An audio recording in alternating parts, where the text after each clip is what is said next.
आज की कहानी पछतावा। माँ, बापू से कहकर अंग्रेजी की कॉपी मंगवा दो ना। एक दिन रजनीश अपनी माँ से बोला। तू खुद क्यों नहीं कहता बेटा? माँ, मुझे बापू से डर लगता है। कॉपी मांगने पर वे पिटाई करेंगे। रजनीश सहमते हुए बोला, अच्छा बेटा, मैं बात करती हूँ। सुनो, रजनीश के लिए कल अंग्रेजी की कॉपी ले आना। तेरे बाप ने पैसे दिए हैं, जो कॉपी लाऊं? अपने लाडले को इधर भेज। रजनीश डरता डरता पिता के पास गया। दीनानाथ ने रजनीश का कान पकड़ा और थप्पड़ लगाते हुए चिल्लाया, क्यों? तेरी माँ कमाती है, जो कॉपी लाऊं? पैसे पेड़ पर नहीं उगते। जब तू खुद कमाएगा ना, तब पता चलेगा कि कॉपी कैसे आती है। चल, ये ले 20 रुपए, रामू की दुकान से सोडा लेकर आ। बापू, आज आप शराब बिना सोडे के पी लो। इन रुपयों से मेरी कॉपी आ जाएगी। बाप को नसीहत देता है, तेरी कॉपी नहीं आई तो चल जाएगा, लेकिन मेरी खुराक नहीं आई तो कमाएगा कौन? अगर मैं कमाऊंगा नहीं तो फिर तेरी कॉपी नहीं आएगी। दीनानाथ गंदी हंसी हंसा और बेटे को धक्का देते हुए बोला, अबे मेरा मुंह क्या देखता है, जा सोडा लेकर आ।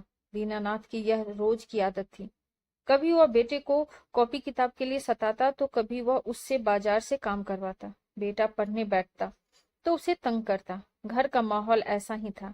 इस बीच रात में शांति अपने बेटे रजनीश को आंचल में छिपा लेती और खुद भी रोती। दीनानाथ ने बेटे को कभी वह प्यार नहीं दिया जिसका वो हकदार था। बेटा हमेशा डरा डरा सा रहता था। ऐसे माहौल में भी वह पढ़ता और अपनी जमात में हमेशा अव्वल आता। माँ रजनीश से कहती, बेटा, तेरे बापू तो ऐसे ही हैं, तुझे अपने दम पर ही कुछ बनकर दिखाना होगा। माँ कभी कभार पैसे बचा कर रखती और बेटे की जरूरत पूरा करती। बाप दीनानाथ के खौफ से बेटे रजनीश के बाल मन पर ऐसा डर बैठा कि वह सहमा सहमा ही रहता। समय बीतता गया। अब रजनीश 21 साल का हो गया था। उसने बैंक का इम्तिहान दिया। नतीजा आया तो वह फिर अव्वल रहा। इंटरव्यू के बाद उसे जयपुर में पोस्टिंग मिल गई।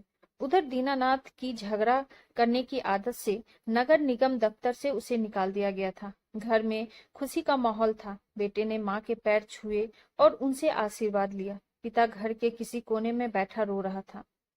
उसके मन में एक तरफ नौकरी छूटने का दुख था तो दूसरी ओर यह चिंता सताने लगी थी कि बेटा अब उससे बदला लेगा, क्योंकि उसने उसे कोई सुख नहीं दिया था। माँ रजनीश से बोली, बेटा, अब हम दोनों जयपुर रहेंगे, तेरे बापू के साथ नहीं रहेंगे। तेरे बापू ने तुझे और मुझे जानवर से ज्यादा कुछ नहीं समझा। अब तू अपने पैरों पर खड़ा हो गया है। तेरी जिंदगी में तेरे बापू का अब मैं साया भी नहीं पड़ने दूंगी। रजनीश कुछ देर चुप रहा, फिर बोला, नहीं माँ, मैं बापू से बदला नहीं लूंगा। उन्होंने जो मेरे साथ बर्ताव किया वैसा बर्ताव मैं नहीं करूंगा। मैं अपने बेटे को ऐसी तालीम नहीं देना चाहता जो मेरे पिता ने मुझे दी। रजनीश उठा और बापू के पैर छूकर बोला, बापू, मैं अफसर बन गया हूँ, मुझे आशीर्वाद दें।